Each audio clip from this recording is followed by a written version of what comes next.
We got a lot of gear to talk about this week. Should we start with what Eon Lake very nicely teased for us? I think so, because why wait, right? Yeah, why wait?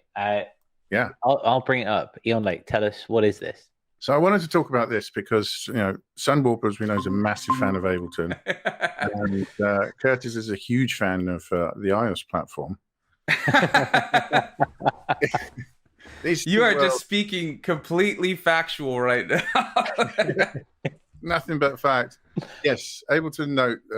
I just tripped over this during the week, and it's like, what? You did what? You brought out what? But it is it's like a note-taking app. This is really quite useful. It's 8 great British pounds, whatever they're worth today. I don't know, probably nothing, but 8 of them gets you this, and it's kind of like a stripped-down version of Live. You can play certain instruments that are available in it with effects on it that are available in it. The idea being you can sketch out some ideas quite easily, and there's you can either transfer files through the whole iTunes horror. Then there's you can send them via Bluetooth, or you can just enable the cloud function on both the app and on your Ableton installation, and it just appears there magically then in your little cloud folder. Anything that you export from the app up into the cloud, like that, there it is. It appears in a little folder in your Ableton window, and you can just open it directly.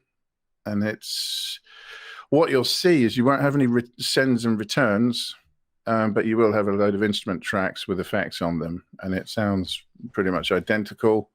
I've had a little go and accidentally wrote a song. Not how it always happens. Yeah. That's a win already. I think I'm going to be using this a lot, basically. It's on my phone and on my iPad. And for actually having some serviceable sounds and some effects that do enough, and being able to actually write something that inspires you and that can sound slightly mangled as well. It doesn't have to sound like some clean out-of-the-box nonsense. Do you feel like that might be the difference between this and GarageBand? Because I was going to ask you, why would you choose this over GarageBand beyond just it being connected to Ableton? But maybe that's it, that it's those synths, right? Yeah, because I've used GarageBand a bit, and I find it a bit clunky. It's usable, but it is a bit clunky, and then you've got all that hassle of trying to get the files out of it into something else. It's super hard. I've done it, you bounce them down as WAVs and you can transport them out and whatnot, but it's just a bloody faff, to be able to just do something and then just go to another device and there it is. I mean, you can't beat that. This is what we need, really. You don't want to I don't want to be messing around with technology in order to do music. I want as frictionless an environment as possible so that I can just get on and do the stuff that I want to do. Gone are the days when I can be bothered to fix things that don't want to work. I'm fed up with it. I just want to make music. And this really helps, it's the chance to do something on the move. Is with a device you've always got with you. I mean, the phones and tablets have been promising this kind of stuff for ages, and I've got a ton of apps installed on mine. I'm sure you have as well, and they're of varying use, but there's always something that holds it back, something limiting. I don't know. I think this one could actually be quite useful for me. I've found it useful so far. Oh. And I think convenience is key, really. Obviously, if you don't use Ableton, it's not that convenient, right? Yeah, that's what I was going to say. Curtis, before I switch to you, just really quick, in the chat, we've got Shady Ridge and Hydro Fighter. Both of them are our patrons. Thank you so much for your support. How are you guys doing? And what's your take on this Ableton Note? Because I know Hydro Fighter uses it. I think Shady does. Now I'll throw it to you, Curtis. I'm on the same vibe as Howard on this one. Yeah. The Ableton. I mean, you know how much I love Ableton since I switched from FL. And FL have their own mobile app, which is very clunky and it doesn't really compute. But the idea of just walking along it from the advert as well, it looks like you're working in portrait mode. So it's done for your fingers like this, which is it's very slick and very shiny and very nice and what you need. And then with the cloud, say it again. I think you can use it both ways around, but yeah. Okay, well then they have that plus with the cloud synchronicity. I just need to get an iPhone. I use an Android, but I mean, it looks really cool. Hopefully they'll bring it out on Android. If they don't, I might just have to switch to iOS. It's got to be half the phones out there, hasn't it? I mean, it'd be mad not to.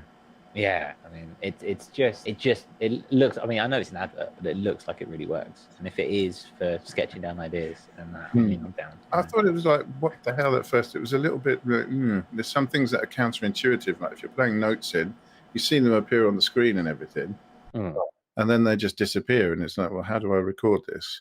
But it's kind of like sampling what you're doing all the time. And if you like what you did, you can just hit create clip, and it uses what you typed in to create a clip. And then when you do overdubs on top of that, you can audition stuff. And the notes will appear in a little clip window. You see the notes appear in that. And if you like what you did, you can just say, add to clip, or you can just let them time out and do something else. So I quite liked that workflow as well. Well, a convenient way of getting an idea and then adding to it. Keep us updated. I'm sure we'll come back to it in a few weeks. So get down into it. Hydro Fighter says, I'm not really interested in doing music on my phone. That's why I have a laptop. Yeah, but what do you think about if you just want to capture an idea when you're out and about? Maybe that never happens, but that's kind of like what I use GarageBand for. And it sounds like that's kind of the way Eon Lake is thinking about doing it is, when you just need to take a note down quick. So right. I think the best part about it is what Eon Lake was saying is that interconnectivity that it's been promised between phone, computer, things like that. So you can take your music on the go and you have those synths. That's what I think is the best part, is that you have those synths from Ableton that you know and love and you know how to work. Like on GarageBand, you have Alchemy, but you don't have a lot of other synths that are in there. Like the FM synth from Logic is one of the ones I always use, and that's not there. So it's nice to have the synths and you can just directly import it into Ableton, no changes whatsoever. I think that's pretty cool. Yeah. I think the fact that that barrier isn't there, I mean, he's absolutely right. Why have a limitation? And using the phone is a pain in the backside. But then again, if it's all you have, and you can just pick it up again on your laptop when you are next in front of it. Yeah. You never know when the inspiration strikes, do you? Use whatever you've got on you at the time, and it's just a convenience. So if you like that clip, consider checking out our full live stream Audionautic Deep Space Network on YouTube, Spotify, and on Apple Podcasts. Yeah, and you can also join us for the live stream of said podcast at 7 p.m. UTC, 11 a.m. Pacific. Wonderful, yes. And finally, we have got the Audionautic Radio playlist, which is down in the description below. All the latest and the greatest of the underground electronica world that you see there. Fantastic stuff. Yeah, if you're looking for some new music or checking out some of the newest in electronic music, head to that link in the description, and we will see you in the next ADSN. Thanks for watching.